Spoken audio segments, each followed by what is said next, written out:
I'm pretty sure the people in the cold places we're going to play um, have their heat on right now, so and are not sitting outside. Mike, before we start, today, I know you always say it's the most important day, but today really is because we're giving away the coveted Good Guy Award to one unsuspecting player. Really? Yes. They don't know? He doesn't know. Top secret. Do you know? I would hope so. Wow, so you hold all the power. You wanna tell me? I'll definitely let it leak. I wish you'd tell me. That was good. It was a nice trust tree right there. No, you'll be happy to know, I think, that about 1/4 of your roster received votes, which I think says something about Wow. your locker room. No, that is awesome. Yeah. That is And- awesome. It doesn't. It's one of those things that doesn't surprise me, but I don't take lightly at all, either. You know, that is that. Yeah, that's really cool. There also was one head coach who received votes.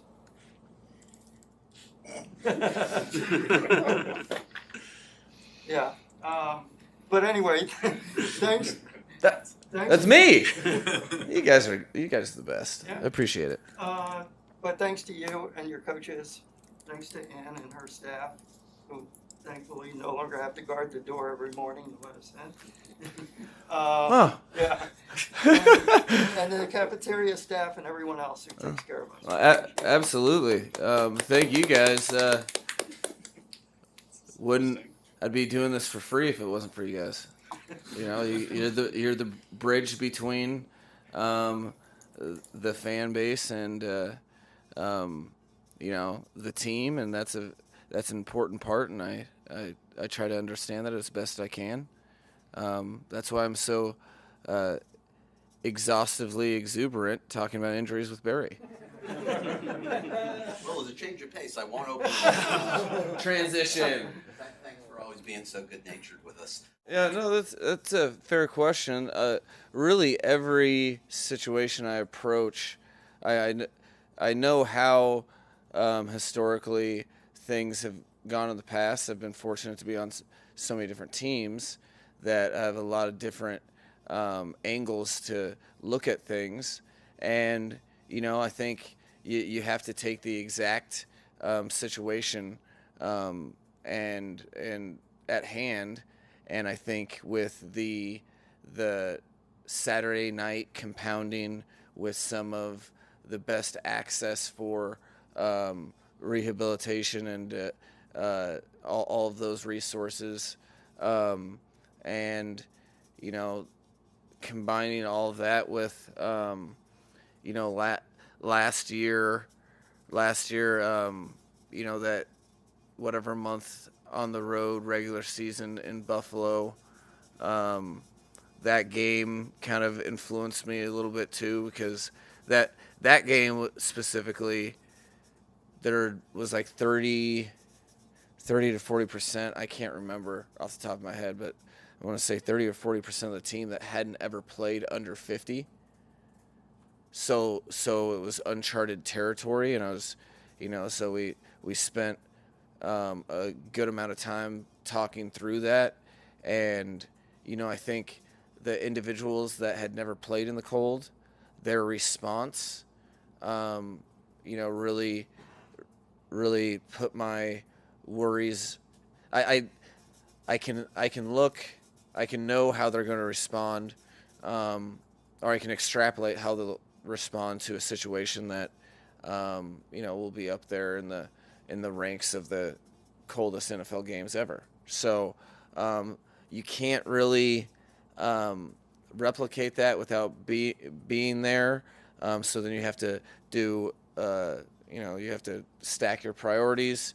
You know, that there's, you know, obviously we went out to Germany early, and teams make decisions based upon what's best for that team. That doesn't necessarily mean that's going to be the difference. Obviously, we were rested, and we ended up a touchdown short. So, you know, I think those type of experiences when you're playing football in colder weather than you'd hang out in, then it can be one of two things. It can be an excuse, or it can be something that galvanizes a team because you're going through it together. Look, I don't think you guys would mistake me for a cold weather body.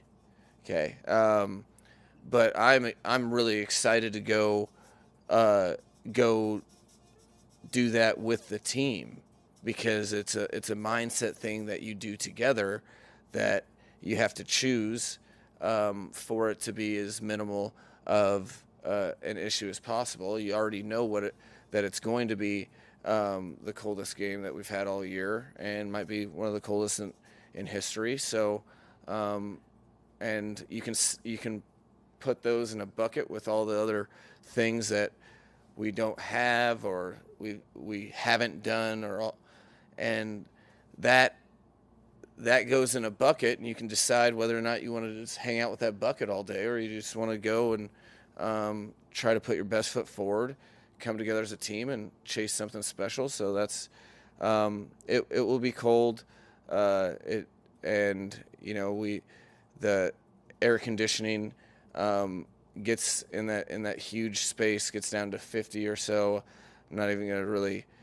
I think that's kind of insulting to the weather at this point, to be like, oh yeah, we're ready. The bottom line is you have to have a collective mindset. Everyone has to be all in, and I think that I'm confident that our guys will be up for the challenge. It's going to be.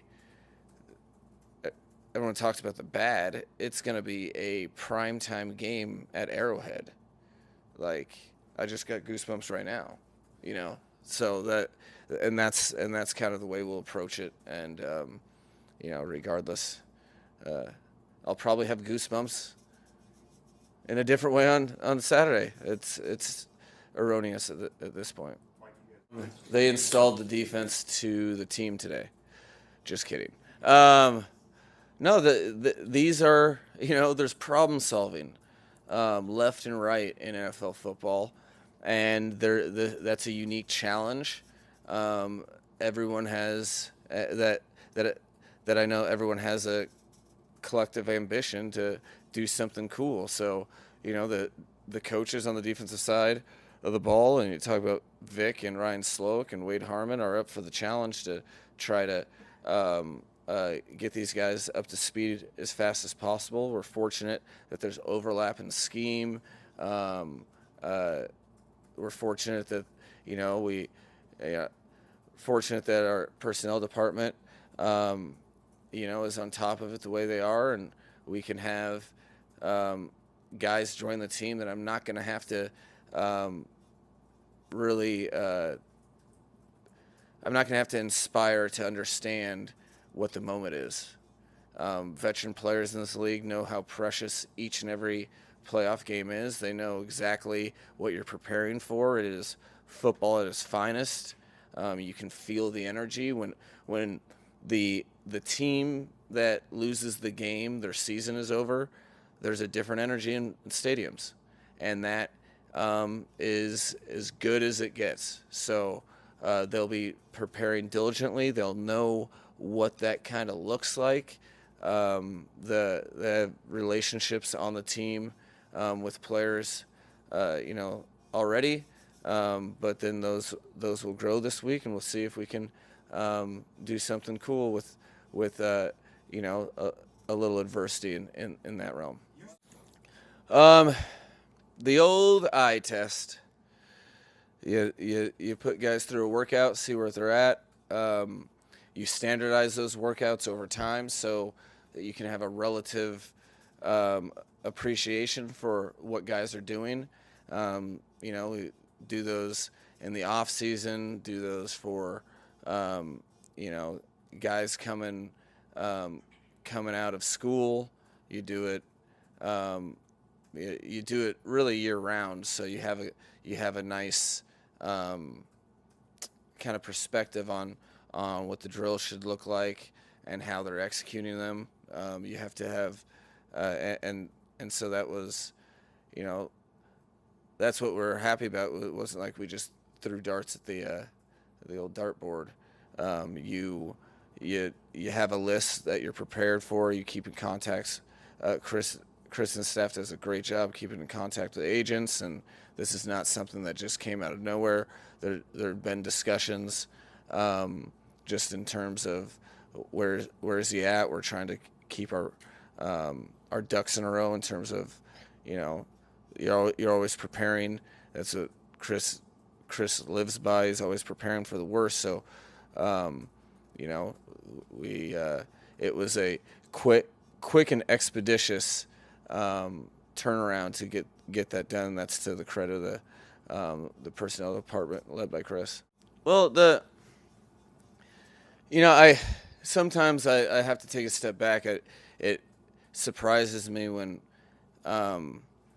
the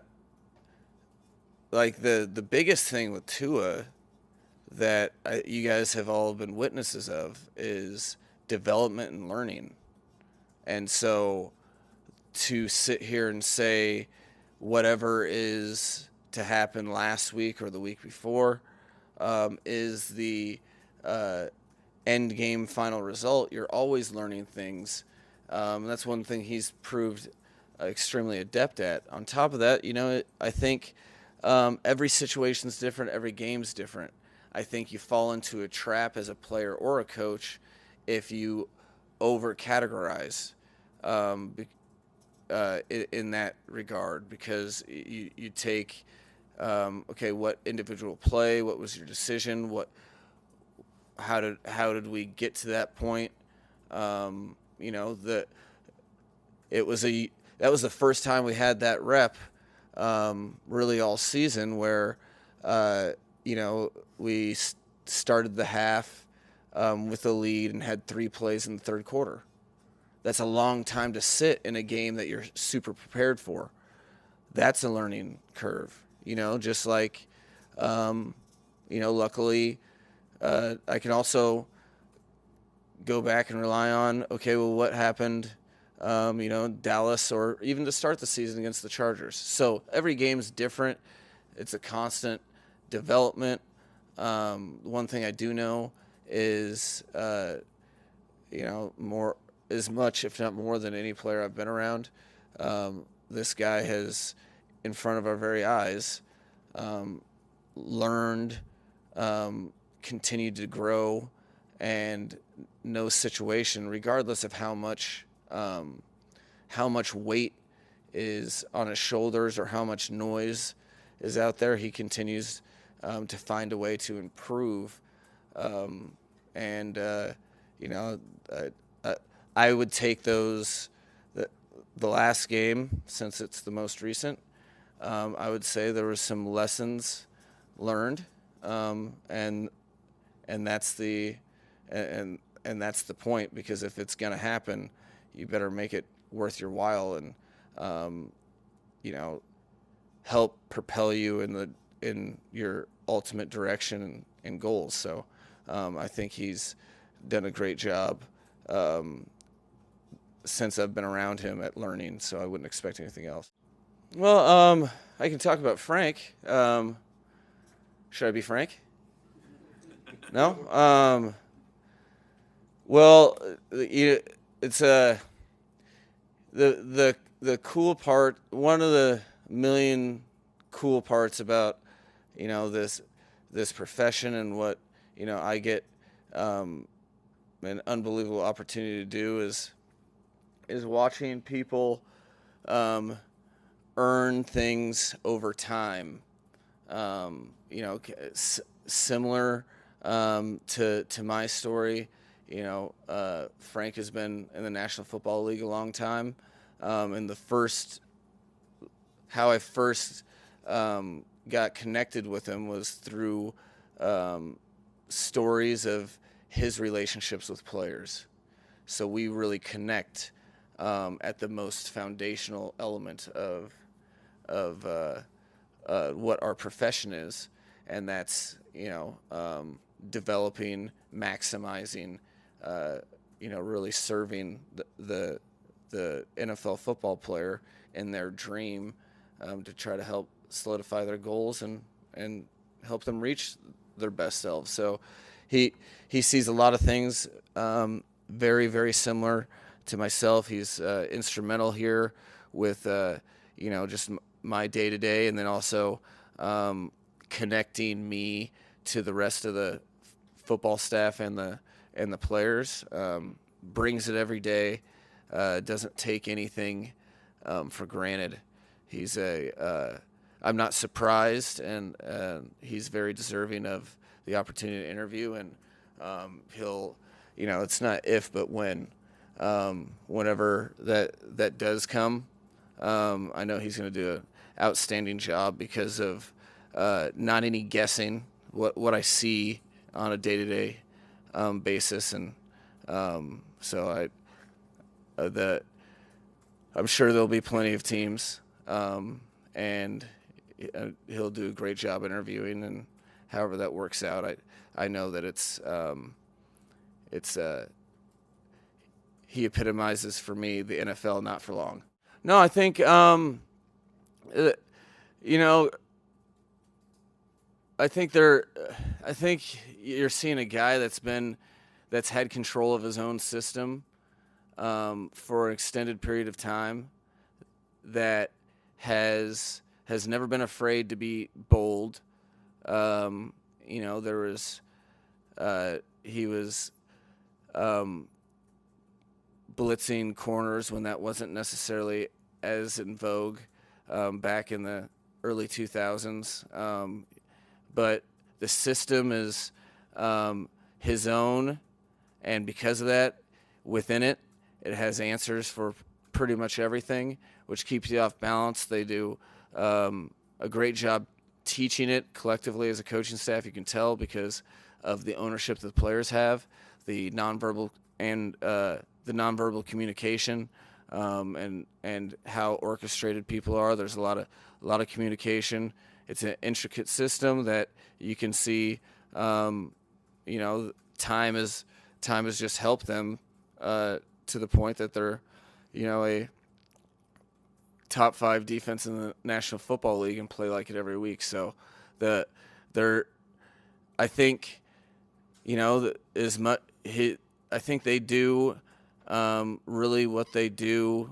You're going to see coverage and you're going to see blitz, and he's going to try to keep you off balance. So the idea is to, it's not like blitzing is necessarily a bad thing to face. There's a lot of times that I actually prefer that, just because if you're on your P's and Q's, you can there's less field covered.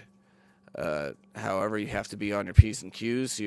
Everyone has to be coordinated, and so a lot of times it can be a big play for either team. It just depends on who's executing better. So, I think that I fully expect them to do what they've done throughout the season, and I see on the defensive side of the ball for the Chiefs, I see something similar to that of the offense they're facing this week with us, is that they worry about themselves more than and how they execute their craft and what they are over worrying about what other problems the opponent presents. So a lot of ownership. It's a very well coached and cool unit to watch, and it presents a pretty good challenge for us. No, yeah. Should I be concerned about Tyreek Hill this week? Probably not. He's been a captain, and really this year he's just been the best version of himself, and then some. He was. There's been games, specifically the first time we played the Chiefs, this past game, where you can tell the opponent has made a major emphasis to create violent collisions with him. And you want to talk about a tough football player that shows his stripes in those moments. That competitor. I had no idea about any quad until there was a injury report, really. So he wasn't even leading on that was going on. I think that speaks to where he was at, what he was trying to will his team to do. And so I know he's going to be very diligent in the training room to maximize his opportunity for sure. Then with Deshaun Elliott, right? He will be really focusing most of his attention in the training room today. He won't practice, but we're hopeful that he'll be able to get himself right for game day, and that's what our main objective is. Thank you, guys. All right.